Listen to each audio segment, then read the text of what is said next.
sesungguhnya apa sih yang dicari manusia? Pasti saudara akan menjawab, uang ya. Nah, yang sesungguh-sungguhnya saudara cari itu apa? Cari uang kan pasti ada tujuannya, untuk apa gitu ya. Kira-kira apa? Tadi saya tanya, ini boleh dinaikin? Tiga. Tes satu ya. Kalau saya tanya kepada saudara, saudara dalam menjalankan kehidupan pasti mencari sesuatu, pasti sebagian akan berkata, ya rutinitas saya bekerja, usaha karena cari uang. Nah yang sesungguh-sungguhnya saudara mencari apa? Dengan uang itu tujuannya untuk apa? Bisa kasih jawaban? Apa? Dari Pak Siagian ya? Damai sejahtera. Tema khotbah saya adalah damai sejahtera. Apa sih itu damai sejahtera? Saya selidiki ya, kata-kata sejahtera itu kemakmuran. Damai, tapi disertai dengan kemakmuran. Dijadikan satu, yaitu damai sejahtera. Saya artikan, kepuasan. Ya, ada sesuatu yang kosong, hampa, terisi, akan dikatakan puas. Ini yang sesungguhnya manusia cari. Maka ketika dia mencari uang terus. Kenapa dia cari terus sampai siang malam, sampai begadang-begadang, mengorbankan kesehatannya demi mata pencahariannya. Akhirnya 10 atau 20 tahun kemudian, mengorbankan mata pencahariannya, yaitu uang, demi mendapatkan kembali kesehatannya kembali. Karena nggak bisa ada rasa puas. Tangkap ini ya. Nah, tema khotbah saya adalah damai sejahtera alias kepuasan. Apa itu kepuasan? Ada sesuatu yang kosong, hampa, jadi terisi, terpenuhi. Apa itu? Ketenangan, ketentraman, kemakmuran. Ya. Apakah uang bisa membeli damai sejahtera atau kepuasan? Tadi kan saya tanya di awal. Apa yang saudara cari dalam kehidupan? Sebelum saudara jawab, saya yang jawab. Uang. Karena saya juga begitu. Ya. Tapi hari ini saudara harus merubah mindset. Uang itu penting nggak? Penting. Tapi kita harus memposisikan dia di mana supaya hidupmu jadi bahagia. Tangkap ini. Punya sesuatu, kalau saudara nggak tahu memposisikan sesuatu itu dengan tepat, dia akan membuat saudara sengsara. Nah, tadi saya tanya, apakah uang itu bisa memberi damai sejahtera atau kepuasan yang sesungguhnya ya, bukan kepuasan yang sesaat. Karena ada orang, begitu dia berperkara dengan seseorang, dia tadinya rugi 100 juta, dia ngomong begini, gua kambuan keluarin 200 juta, yang penting yang utang sama gua, yang udah nipu gua 100 juta jadi sengsara. Berarti dia mencari kepuasannya di mana? Jadi rugi 2 kali dong. Lu nipu gua 100 juta. Saya akan rela untuk mengeluarkan 100 juta lagi. Yang penting lu susah. Kalau lu susah masuk penjara, gue lihat lu sengsara jadi miskin. Di sini ada kepuasan. Bukan seperti itu ya. Itu namanya kepuasan yang sementara. Ada orang yang begitu marahnya luar biasa. Handphone bagus-bagus dibanting. Itu untuk mendapatkan satu kepuasan. Setelah itu apa? Nyesel. Betul nggak? Ya. Nah, hari ini kita mau mempelajari uang itu penting. Tapi saudara harus menaruh di mana uang itu supaya membuat kamu bahagia, bukan sengsara. Catat baik-baik perkataan saya. Jika engkau menjadikan uang segala-galanya, maka uang itu akan menghancurkan segala-galanya. Pertemanan, persahabatan antara saudara, kakak adik, antara orang tua dengan anak. Ya, so tangkap ini. Oke. Tadi kan saya tanya, apakah uang bisa membeli damai sejahtera atau kepuasan? Bisa nggak? Ya, kita baca ya, Pengkhotbah 5 ayat 10. Saya nggak tahu di elektroniknya ayat 9 apa ayat 10 ya. Kalau uang bisa memberi apa tadi damai sejahtera yang sesungguhnya ya, bukan semu, apa kata Alkitab? Jadi uang segala-galanya dong. Lihat, siapa mencintai uang tidak akan puas dengan uang. Dan siapa mencintai kekayaan tidak akan puas dengan penghasilan. Ini pun sia-sia. Nah, hari ini ada pesan Tuhan, apa yang Tuhan janjikan tentang damai sejahtera.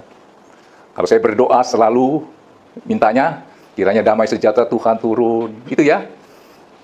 Nah, coba kita keluarkan dulu. Begini, saudara nangkepnya. Damai sejahtera itu bukan sesuatu benda atau suatu barang atau keadaan. Damai sejahtera adalah sebab akibat. Ini yang Tuhan mau ajarkan. Apa damai sejahtera? Bukan sesuatu, bukan benda, bukan keadaan, tetapi sebab akibat. Tangkap ini. Nah, Yohanes 14 ayat 27.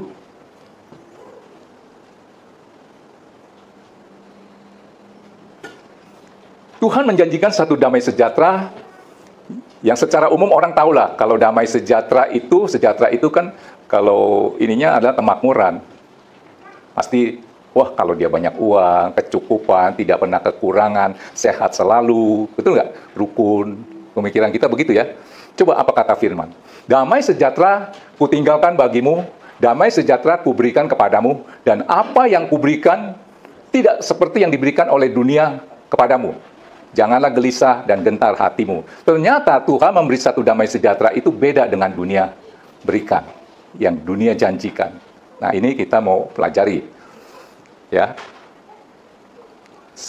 Orang yang kehilangan damai sejahtera, apa tadi saya katakan? Damai sejahtera itu kan kepuasan. Artinya yang tadinya kosong diisi sesuatu, akhirnya mengalami satu kepuasan. Orang yang kehilangan damai sejahtera, cenderung hatinya, firman Tuhan berkata apa? Janganlah gelisah dan gentar hatimu.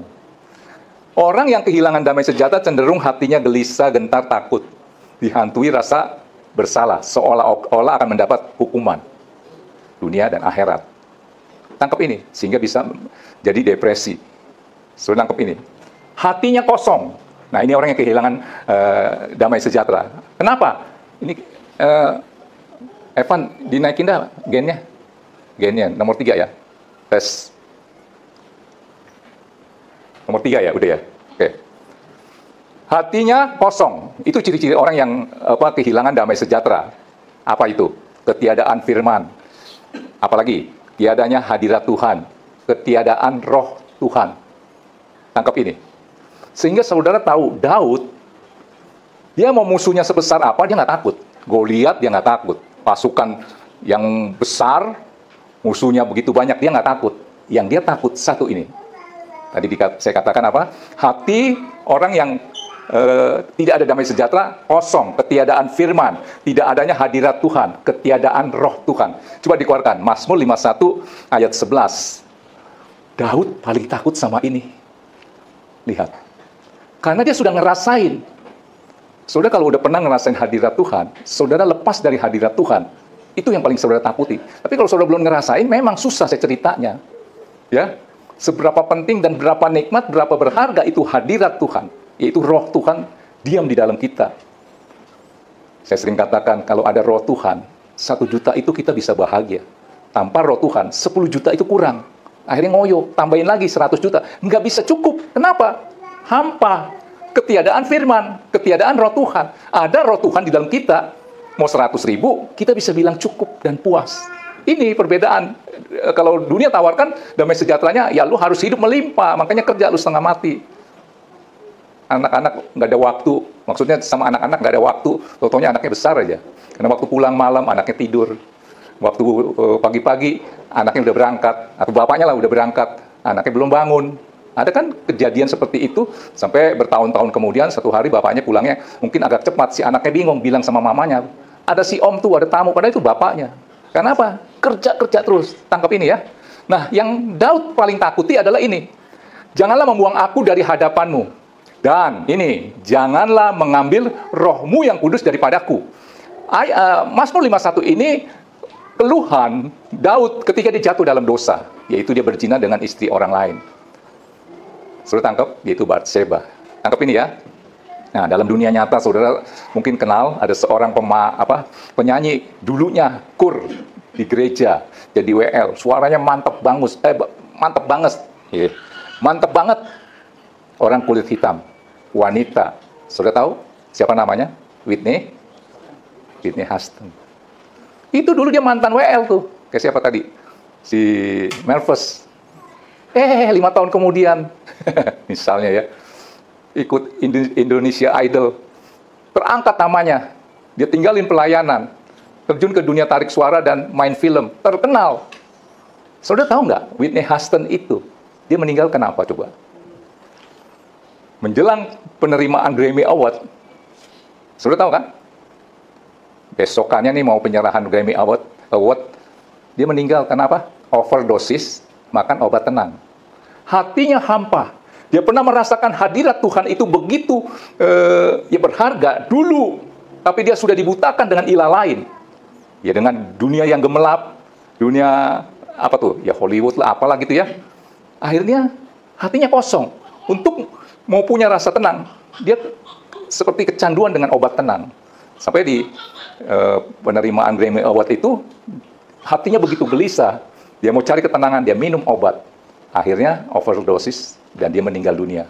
Saya mau katakan dia sama saja dengan bunuh diri. Tangkap? Siapa lagi ya yang kecanduan dengan obat tenang? Misalnya Michael Jackson. Usia kan bertambah, penampilan harus oke. Ada satu ketakutan sudah tidak dihargai lagi, ya karena agak menurun kondisinya, lihat wajahnya juga mungkin tua kalau kita mengandalkan penampilan, betul nggak? Ya, akhirnya untuk mencari ketenangan, ya itu minum obat. Sudah tahu Michael Jackson akhirnya mati karena obat yang dia konsumsi untuk membuat dia tenang, sehat, menurut dia bisa energik, dibunuh oleh itu. Tangkap ini ya, oke. Nah, tadi saya katakan damai sejahtera itu bukan sesuatu atau barang, benda, atau keadaan, tetapi sebab akibat. Apa itu damai sejahtera? Damai sejahtera adalah diakibatkan kita berdamai dengan Allah atas inisiatif Allah sendiri. Tadinya ini kita musuhnya Allah. Kenapa?